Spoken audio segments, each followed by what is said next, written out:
All right, welcome to This Explainer.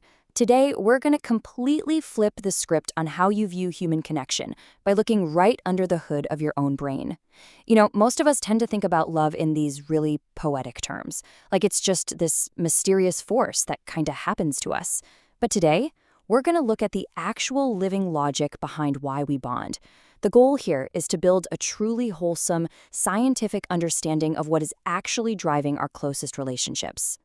We're starting off with a pretty heavy question. Why does losing love feel like literal physical danger? And we're starting here because, honestly, almost all of us have felt it. You know that sheer physical ache of longing? Or the crushing weight of a really tough breakup? Well, it's not just in your head. I mean, okay, actually it is in your head, but the answer to why it hurts so incredibly much lies deep in your biology. Understanding that biological drive is absolutely the first step to making sense of our most intense emotions. So, to really grasp why relationships feel so unbelievably urgent, we need a major paradigm shift.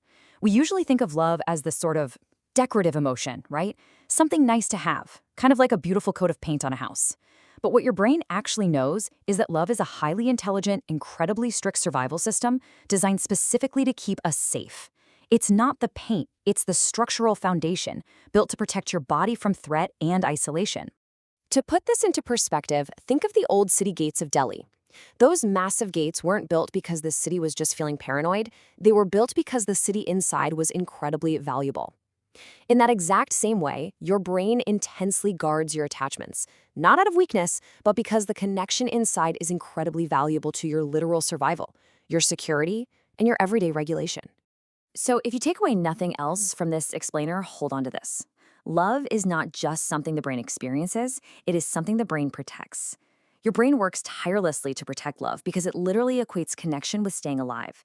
Once that truth actually lands for you, I promise, so much of human behavior is going to start making perfect sense. Section 1. The brain's bonding machinery. Let's peel back the layers here.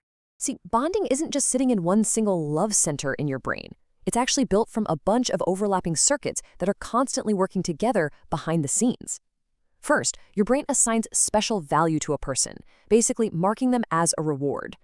Then, it starts seeking safety through learned repetition over time, all the while it's reading your body's signals, measuring tension versus calm whenever they're around.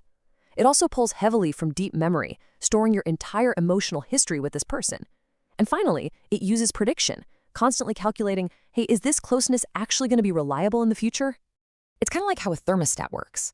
A thermostat doesn't believe a room is hot or cold, it just simply reads the environmental signals and adjusts. Your brain does the exact same thing with your body's tension and calm. It reads those physiological states to decide if a connection is safe and regulating, or if it's exhausting and threatening. Memory plays a massive role here too. It acts exactly like a folder on your computer desktop. When you click that folder, you don't just open one single file, you pull up a whole linked cluster of stuff. That's exactly why a single text message, or even just catching a familiar smell, can instantly flood your whole body with feelings.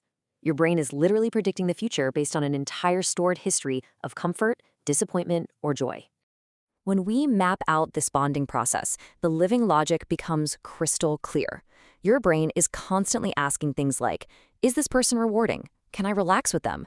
Does my body settle when they're nearby? And when positive value, trust, comfort, history, and stability all consistently line up, that is exactly when a spectacularly strong bond forms. Section 2. Chemistry, attachment, and meaning. Okay, let's break this down into 3 layers. The first layer is chemistry. Think of this as the ignition system. It flags someone as especially important to pursue, and it's heavily driven by your brain's reward system. Chemistry is that intense spark that actively pulls your attention in. It creates this incredible momentum and intense focus. You know the feeling. But a spark is not a fire. Chemistry alone is actually highly unstable. Sure, it can create intense longing, but without safety, it just can't last.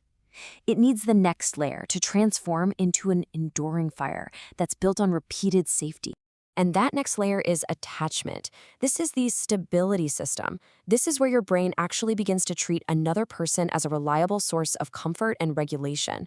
Attachment is that deeper layer that basically tells your brain, hey, stay connected. If this person becomes unavailable, your brain doesn't just feel sad. It responds as if it just lost a vital, necessary part of its own survival and regulation system. Honestly, the gravity of that cannot be overstated. You are literally losing a piece of your biological equilibrium. Finally, we have meaning. This is the profoundly human lens that interprets both that chemistry and attachment through your own personal story. We're talking past relationships, family patterns, your culture. Meaning dictates whether the exact same physiological signals feel comforting to you, frightening to you, or even deeply sacred. So when we put it all together, we see the whole system at work. Chemistry creates the pull. Attachment creates the stability. Meaning creates the value. And when these three layers align perfectly, love feels wonderfully coherent. But when they clash, well, that's when you can feel deeply torn, complicated, and super confused about your relationships. Section 3. When layers align or clash. This framework perfectly explains so much of our lived everyday experience. Let's look at a few examples. Have you ever wondered why you miss someone from a totally toxic, stressful relationship? It's because your attachment system remains active even if the meaning or chemistry was bad. Or what about feeling like someone is the one super early on? That's just your meaning layer amplifying chemistry before the attachment is even fully built. And that intense breakup pain, it physically hurts because your brain is mourning the simultaneous loss of a reward, a biological regulator, and a future story, all at the exact same time. It's literally a system-wide shock. Section 4. Seeing love as a system. So, what you should really take away from this explainer is the ability to ground yourself. You can stop that vague, frustrating self-blame by shifting to a state of curiosity. You can recognize exactly what your brain is searching for in a partner. You'll start to notice when a bond is just a spark, and you'll understand why some bonds reach so deep into your physical body. You see, you aren't just someone who feels love. You are now someone who can understand the system that makes love feel real. You're equipped with a clearer, more capable mind to navigate your connections, really honoring their complexity without reducing them. I'm going to leave you with this pretty provocative question to ask yourself. When you look at your own current connections, which layer is strongest right now? Is it the pull of chemistry, the safety of attachment, or the story of meaning? Asking yourself this allows you to finally decode the incredible survival system that is your heart. Thanks so much for joining me on this explainer, and keep asking those precise questions.